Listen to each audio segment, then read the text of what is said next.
Not only can you visualize vectors in 3D, but you can also do vector operations in the expression list. Here, we're starting with 3 points. A equals 0, 0, 0, B equals -1, -1, 1, C equals 2, 2, 2. And 2 vectors. V1 equals vector of AB, and V2 equals vector of AC. For our first operation, we can create a scalar multiple by typing k times V1. As we adjust the slider value of k, we notice how the magnitude of our vector V1 changes.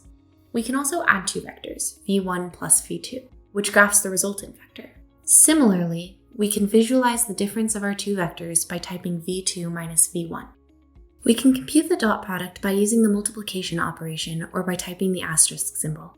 The dot product of V1 and V2 gives us the scalar value for multiplying the x, y, and z components and then summing the results. To compute the cross product, we type V1 cross V2.